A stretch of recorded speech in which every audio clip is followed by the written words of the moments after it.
Magandang gabi, pambungad sa ating newscast. Naglabas na ng ordinansa ang Valenzuela City laban sa naglipa ng mga street gang na sangkot sa mga krimen at kaguluhan. Ikinababahala ito ng mga otoridad, pati ng mga magulang, dahil kahit mga menor de edad ay nire-recruit at nasasangkot sa hazing at karahasan. May balitang A to Z exclusive si Kim Salinas. Ito ang initiation rights ng isang street gang sa Valenzuela City na kuha sa cellphone ng isa sa mga miyembro. Makikita ang panggugulpi ng mga leader sa bagong recruits, kabilang ang mga minor de edad. Bagay na ikinababahala ng mga otoridad. Dito umaabot sila, mahigit 1,000 din sila. Kasi ang recruitment nila, aside from the elementary level, it includes high schools at pati na yung mga membro ng mga out-of-school youth. Sa operasyon ng Valenzuela PNP, nahuli ang ilang mga minor de edad na itinurn over na sa kanilang mga magulang.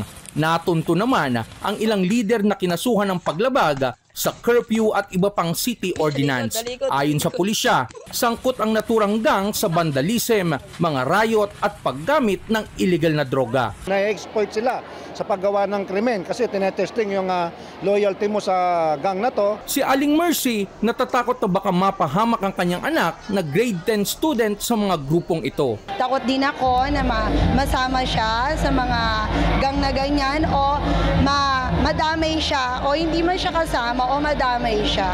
Mas nakakatakot. Pati mga estudyante ay nababahala sa ganitong mga gang.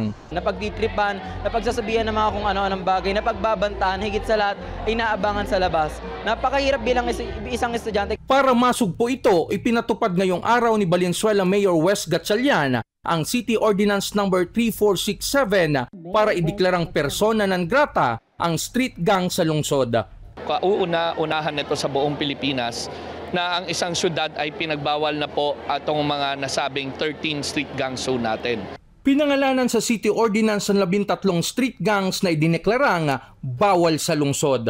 Almost 70 to 80% ng mga public schools namin ay infiltrated na what we call street gangs. Pag naggrupo-grupo sila, nagmahanap ng restback, marami pong away ang nangyayari sa labas ng paaralan. Ayon sa lokal na pamahalaan, sa pamamagitan ng ordinansa ay mabibigyang ngipin ng batas sa lungsod para hulihin ang mga street gangs, pati ang mga minor de edad na mga miyembro.